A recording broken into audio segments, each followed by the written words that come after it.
Amen. At nais ko magbahagi sa inyo mula sa mensahe ng Panginoon sa pamagitan ng direktang pangungusap sa salita ng Diyos. Ako'y pumikit. Panginoon, sa oras na ito, Diyos, amin po ginagling, Panginoon, na ayon sa biyaya mo at sa kaalaman at karunungan ng iyo pong Espiritu ay siya po magpaunawa at magbigay sa amin ng malalim, Panginoon, na pagkaintindi o unawa, Panginoon, sa salita o Diyos. Panginoon, sinabi ng iyong salita o Diyos, that your word is life. Your word is spirit and life. Ang salita mo, Panginoon, ay Espiritu, at sa Espiritu ay may buhay, Panginoon. Ang sanlibutan, Panginoon, hindi po maring hindi po nila nauunawaan ang mga bagay namin pong ginagawa ngayon, O Diyos. Subalit sa iyo, ito po isang napakarangal na bagay, Panginoon. Kapagka ito po ay pagbibigay ng papuri sa iyo. Panginoon, pumunas nito ang aming pong dalangin, kung tayo magbawat sila, at kayo po siya pong maluwalhati. Kung aking dalangin, sa dakilat mga pangyariang Panginoon ni Kristo, ang lahat po ay magsabi ng Amen. Amen. So, kalapan po natin ang Panginoon, purihin ang Panginoon Diyos. Mga kapatid, so, bago kayong magtataka, no, kung bakit minsan ay kinakailangan nating pumalakpak o yung tinatawag nating mag-response, no, sa salita ng amin. So, ito ay tinatawag na tugon o response, okay, sa salita ng Panginoong Diyos. Okay po? So, ako po ay nagpapasalamat sa Panginoon na ito pong gawain dito muli ay may isagawa. No? Mga siguro mag-iisang taon na ngayon tayo, ano po? So, buhat ng mawala. Tama ho? Mahigit, buhat ng mawala ang gawain po dito. Pero nung pong panahon na meron pong gawain po dito, sa kanila pong mga tinatawag na pag-aaral o pag-aaralan po nila. Minsan pa nga ay napupunta rito ang isang pastor na kilala ko rin, si Pastor Bal, no? Ulang ko. At si kapatid na 5, no? Ay mga panahon na pupunta rito, ako minsan ay nakakasama. So, siguro mga 3 hanggang 4 na beses na ako ay nakasama. At nakatulog din ng siguro mga 3 beses din, no, sa tahanan pong ito noon. Okay? At lulo, mga kapatid, wala pong pagkakataong makapagsalita. Okay? Tanong, bakit wala akong pagkakataong makapagsalita po noon? Sapagkat ako naman po ay hindi naman talaga kanila iniimbita para magsalita. Tama ho? Kundi ako ay isinasama lang po noon para maupo at makinig. At kung mayroong pagkakataon sa bandang huli, bago matapos yung gawain, ay magsasalita. Pero ang punto ko, ako ay hindi napaparito po noong mga panahon po yun upang talagang maging tagapagsalita. Okay? So isa pa ako ay pumupunta dito noon dahil din sa kaibigan ko noong mga panahon na yon, si kapatid na 5. Pero hindi ko po alam, mga kapatid, ano, na maaring yun pong mga bagay po na yon ay bahagi ng tinatawag na paghahanda ng Panginoong Diyos. Alam po ba kayo? Amen. Na maaring yung mga panahon pong yun ay bahagi ng mga tinatawag na paghahanda ng Diyos. Amen po? Bakit natin nasabi? Sapagkat sinasabi ng salita ng Diyos, ano, sa chapter 3 ng Ecclesiastes, mga ngaral, kabanatang 3, talatang 1, sa mga sumusunod na talata, na sa silong ng langit, walang mga bagay na nangyari o naganap, na walang pahintulot ang Panginoong Diyos. Praise God. Papa natin, so ang lahat ng bagay nangyayari. Bakit? Upang pagdating po ng isang kapanahunang ganap na ang Diyos ang nagtagda, maunawaan po natin yung mga bagay na yon. At kung tayo naman ay magbabalik tanaw sa mga naunang pangyayari, ma-appreciate po natin na ang bagay na yon ay hindi bagay na ang nagtakda ay tao, kundi ang bagay na yon ay bagay na walang iba, kundi ang nagtatda mismo ay walang iba kundi ang Panginoong Diyos. Amen. Amen po? Halimbawa, no, ito pong pangyayari, bago po ito, nung ako po ay sumampa ng bus, panghuling sampak po yun sa bus. Ibig sabihin, yun yung aking tinatawag na pang-closing. Bago ako'y mag-out na, pauwi na. No. Ako po'y sumakay nung oras po na yon dito po sa may Litex. Okay? Nadaanan po si tatay, nakita ko si tatay, nakaupo doon sa may bus, sa upuan. Hindi ko muna siya kinalabit o kinausap sapagkat ako po ay may kinakailangang trabahong tapusin. Yung pag-inspection nga po sa mga ticket ng pusero. So nilagpasan ko po siya. Ito ang nangyari. Alam niyo kung ano nangyari? Pagkatapos kong nag-inspect, tumabi ako sa kanya. Ang sabi ko sa kanya, tay, kumusta? Naalala niyo ba ako, sabi ni tatay, parang pamilyar ka nga sa akin eh. Kanina pa nga kita tinitingnan. Okay? Binanggit ko yung pangalang 5, ayun na. Tama ho? So nagkakwentuhan po kami ng mga bagay nangyari. At habang siya po ay nagkukwento, pumasok sa akin ang matinding tinatawag na kabigatan. Kaya yun bang tinatawag nating, yung word na burden, kabigatan, ano? Ito po ay nangyayari dahil meron kang naramdaman matinding pagmamalasakit. Amen? Ganun po yan. So kaya noong marinig ko, alam nyo, nung kami po ay bumaba sa bus, sa SM na, no? Sa dami ng tao doon sapagkat uwian po yun, sabi ko kay tatay, tay, manalangin tayo. Nag-pray kami doon, sa gitna ng karamihan ng mga tao doon. Okay? Pagsada, no? Nag-pray kami doon. At ako sabi ko kay tatay, tay, kung kalooban ng Panginoon Diyos, makapasyal po doon. At tayo magkaroon ng gawain, kami ay papasyal po doon. Si tatay ay umasa. In fact, mga siguro, inaasahan ni tatay sa susunod kaagad na linggo ay maaaring bisitahin siya, no? Pero hindi ganun po ang nangyari, mga kapatid. Naalala po ninyo nung kami unang pumunta po rito sa Mr. Mercy, ano? Okay? So, dumiretso kami sa inyo, nandun Sir Inday, tama Sir Inday? Ha? So, nabanggit ko yung kay tatay.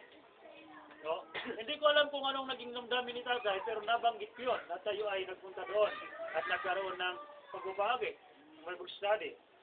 At mga kapatid, no, sabi ni tatay, ayon sa kanyang kwento, na nung punta namin sa kanya nung last Sunday, sabi niya, alam mo pastor, kanina ngang umaga, nakadalo nga ako doon sa Kwan sa Victory Churches of Asia.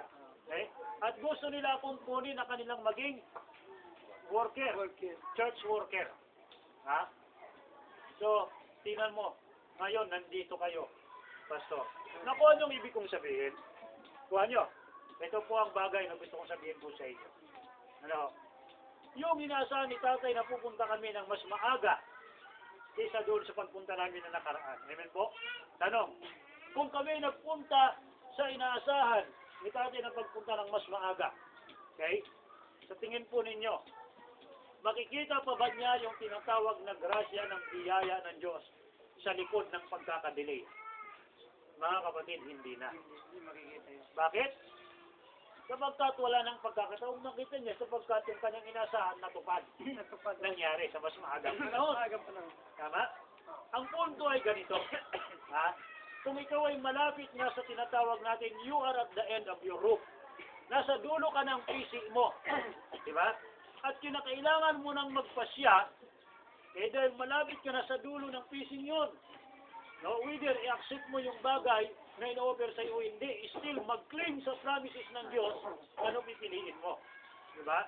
Pero ito naman po, sa punto na nandoon ka sa ganung kalagayan, tsaka papasok yung tinatawag na perfect will ng Panginoong Diyos. Amen? Bakit? Sapagkat hindi mo ma-appreciate ang beauty, ang righteousness, yung holiness ng Diyos, yung tinatawag natin, yung faithfulness ng Panginoon, kung nangyari ng mas maaga, nangyari sa panahon na inaasahan mo. Amen. Amen po? Amen. So ngayon kung mangyari na delayan, at tinupad pa rin sa iyo ng Panginoon, no? Sasabihin mo, purihin ang Panginoon Diyos. Amen. Okay? Talagang tapat ang Panginoon. Amen. Amen? Amen. Kaya nga sabi po ng Biblia ay ano, everything under the sun, Okay? It has their own times and purposes or seasons. Amen po? Sa lahat daw po ng mga pangyayari sa ilalim ng araw, ay hindi pinahintulutan ng Diyos na mangyari, ay hindi daw nagaganap yan kung hindi pinahintulutan ng Diyos na mangyari. Amen po? At bakit pinahintulutan ng Diyos? For us to see the beauty and the perfect will ng Panginoong Diyos. Tama? Sino po nakakalala sa inyo sa isang kanta na napakagandang kanta? In His Time. Alala niyo yung kantang yan? Ganito ang tono niya. In His time, in His time. Anong kasunod na line? He makes all things beautiful in His time. Diba? Lord, my life to you I bring. Me in song I have to sing. Be to you a lovely thing in your time. In His time. In His time. Diba?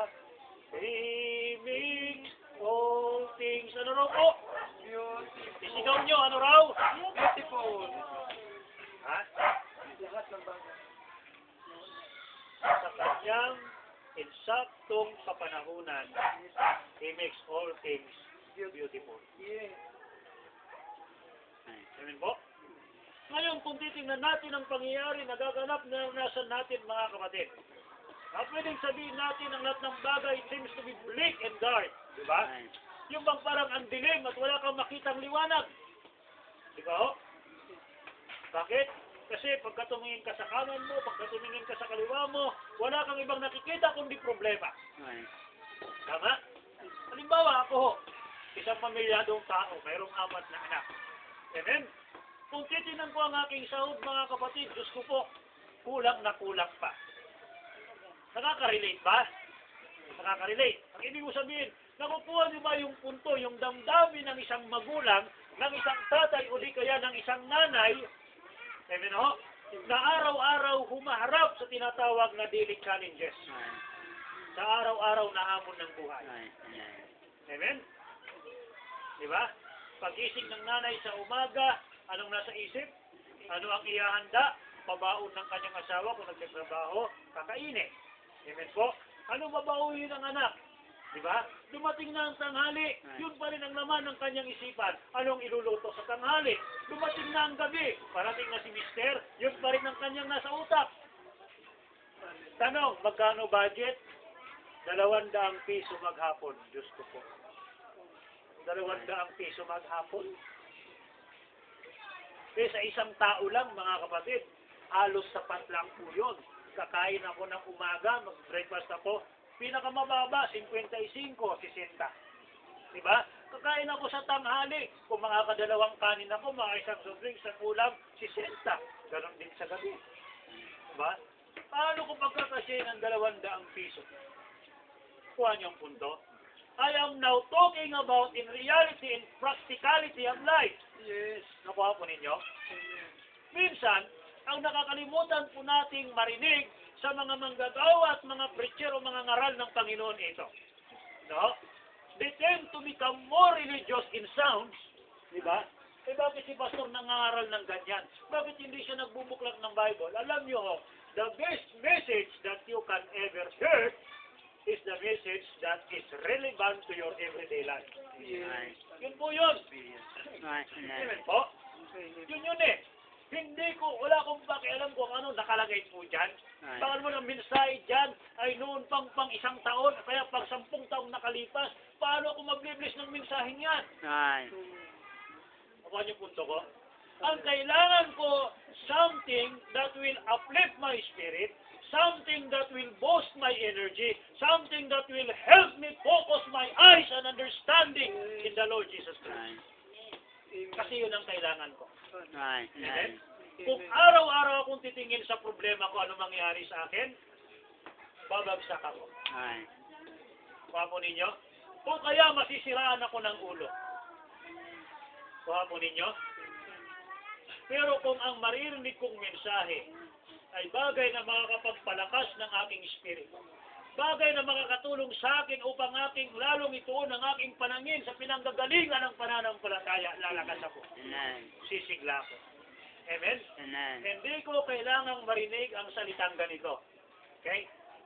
Kapatid, ano nang nangyari sa'yo? Bakit ang payat-payat na ng espiritu mo ngayon? Okay? Ayan kasi hindi ka na dumadalo. Kung ako makakarinig ng ganyan, kapatid ko, okay? Ang oras na marinig ko yan, titigilan ko na. Alin? Titigilan ko nang gumalo. Bakit? Sapagkat ang aking inaasahang pagpapatibay, pagpapalakas ay hindi ko marinig. Amen. Kuha ninyo. Kuha natin. Okay? Alam niyo ang Panginoon man sa kanyang kapanahunan. The Lord Jesus Christ preached a relevant message. Ano pong relevant message ang kanyang ipinangaral? Sabi ng kanyang mga alagad, disipulo. Abe, guro, maggagabi na. Pauwiin mo na itong mga taong ito para makauwi sa kanila at makakain sa kanilang bahay. Amen. Ang sabi ng kanilang guro, si Jesus Christ. Okay? Huwag mo silang pauwiin. Huwag mo silang pauwiin. Tipunin mo sila, pagpuin sila, at atin silang pakainin. Nagulat yung mga disipulo ng Panginoon. Abay, tika muna, sabi ng mga disipulo. Saan tayo kukuha ng pagkain? At isa pa, kung meron man tayong pera sa sapat para sa higit 5,000 katao, di ba? Kaya pa ba nating pumunta sa kabayanan para bumili? Kuha niyo? Sabi ng Panginoon, hindi niyo nakuha ang ibig kong sabihin. Sino sa inyo rito ang merong maliit na bagay? Amen. Sinabi ko na lamang maliit na bagay to rephrase yung talata. Okay? Sino sa inyo, sabi ng Panginoon, ang may baon? Walang may baon. Until nakita ni Andrew, sino? Yung isang bata, at itong bata ito ay merong ilang tinapay? 5 tinapay at 3 kapirasong No. isda. Amen po? At itong batang ito, isinama ni Andrew kay Jesus. Okay? And this little boy, mga kapatid, alam niyo ba what he did? He freely and voluntarily offered yung kanyang personal na pagkain. Amen. Tanong, mga kapatid, ilan sa atin ang kayang gawing i-offer yung mga maliliit na bagay na meron tayo sa Diyos? Amen. Yun bang, alam natin na walang-wala na tayo, pero at the back of our mind, hindi kayang pigilan ng iyong kawalan yung bagay na i-offer mo para sa Diyos. Amen. Ilan? Ang iba sa atin, sabihin natin, ito na nga lang yung kukunting bagay na para sa akin, di ba? I-offer ko pa? Dadalahin ko pa sa gawain? Look what happened. Ano nangyari? Ginawa ng Panginoon out from the little, after giving thanks to the God, Father, ano nangyari? He multiplied it piece by piece by piece. At alam niyo ho, lahat ng kung ilang libong taong nandoon ay hindi lang basta nakakain. Amen. But the Bible says sila ay kumain at nabusog. Ano nga natin? Mga kapatid, ganito. Ano ang pagkakaiba sa salitang kumain at nabusog? Anong pagkakaiba? Ha? Diba? Kalinday. Ano ang pagkakaiba ng salitang kumain at nabusog? Ha? Brother Flores. Sabi ng Biblia, at sila'y kumain at nabusog. Kumain sa Diyos. Ito ha, pakinggan po natin. Okay? Minsan, kumakain lang tayo pero hindi talaga tayo nabubusog. Amen. Ang sabi nga dyan, ng mga madaling pagtunaw at pag-intindi, pamatid, gutom. Di ba? Hindi sapat. Tama. Nangyari sa akin yan, oo, nangyari niya sa akin. Physical, sundan, ha? Okay, ito, kwento ko sa inyo. Nung ako'y nasa Espanya, ang pera ko tinitingnan ko, 22 pesos. Tanong, Sapat ba para maka-order ng isang ulam at isang kanin? Hindi sapat. Noong ako'y naglalakad dyan sa may Espanya, no? Oh, malapit dyan sa may Murayta, mga kapatid. Paglagpas ng mini-stop. Okay? Meron po doon, nakita ko na nagtitinda ng mami. Ang tanong ko, nung, magkano yan? Ay, 15 pesos, sir. Pwede ba isukli pa akong 7? Ibig sabihin, yung 22 ko, meron pa akong naiwang, magkano? 7. Tanong, bibilihin ko ba ang tubig pagkatapos kong kumain ng mami? Hindi. Di ba? So, kumain ako. Kumain natin. So, para sa akin, alam ko na yung kapirasong mami nila 15 pesos, mga kapatid, ay hindi makapagbibigay ng kabusugan. Right. Kuha. Pero at least pwedeng umatid ng konting pagkagutom. Right. Kahit konting panahon Right. lang. And then, Kuha natin. Ano tawag dyan? Paunit gutom. Ang sabi ng Biblia, yung mga tao na nandoon ay kumain at nabusog. Hindi naman basta sila pinakain ng makarampot na tinapay, pamatid gutom, kundi yung tinatawag na talagang kagutuman po nila, mga kapatid, ay binigyan ng solusyon ng Panginoong Diyos. Listen. Okay? Meron tayong dalawang pagkagutom. Okay? Pero ang isang pinakamatinding pagkagutom ay ito yung piskal. Kundi yung tinatawag natin spiritual na pagkagutom. Okay? Maaaring meron kang dinadaluhan. Mayroon kang sinasambahan, mga kapatid. Amen po? Dala-dala mo ang Biblia po doon. Pero anong nangyari? Pagdating po doon, hanggang upot, basa ka na lang. Ano? At kung ikaw man ay nagbabasa at nakakarinig ng mensahe, wala ka talagang ibang naririnig na mga deep things ng Panginoong Diyos. Kaya naman, pagka ikaw ay umuwi, pagbalik muli sa bahay mo, para ka pa rin iba. right. And then, Diba? Parang singaw sa Minister Mercy. Amen? Kulang talaga. Amen po? Ngayon, ito pang maririnig mo. Uy! Tagal-tagal. Ayan, tumingin Mr. Mercy. Kala tuloy, gawain ko rin yan. Hindi ko gawain yan. Ang gawain ko, kumukuha ako ng pamalo, hindi na ako nagsasalita. Nalapitan ko na lang. Papaluin ko para tumigil. Hindi po, pero lang yan. Okay? Diba? Kung makakarinig ka ng ganyan ba? Nakalagit na ng inyong pakikinig, biglang yung asawa o kung sino man, mataas doon. Uy! Wala ba kayong mga bahay? Bakit dito mo kayo nag-iingay? Tama naman yung motibo. Di ba? Ano? May masama sa motibo? Tama, Patigilin tao para makapag-concentrate yung mga kasama? mali Tama yung motibo. Eh lamang yung tinatawag na method. Wala ang pamaraan. At pamamaraan. Mali ang pamamaraan. And you know what? Sa kapanahunan ng Panginoong Jesucristo, yung mga parsel de escriba, tama ang motibo. Maglingkod sa nag-iisang Diyos. Amen. Kuhanin nyo, tama ang motibo nila. There is no question sa kanilang motive. Maglingkod sa Panginoong Diyos. Pero mga kapatid, yun pong method and then, ay mali. right. Hindi makapag-satisfy sa harapan ng Diyos. Wapo natin, hindi makapag-satisfy, makapagbigay ng kaluguran sa Panginoong Diyos. Diba? Mga kapatid, introduction ko po yun. Magsimula na tayo magbasa ng salita ng Panginoong Diyos. Hindi po yun mensahe. Okay? Hindi po yun mensahe. Introduction ko po yun. Right. Palagay ko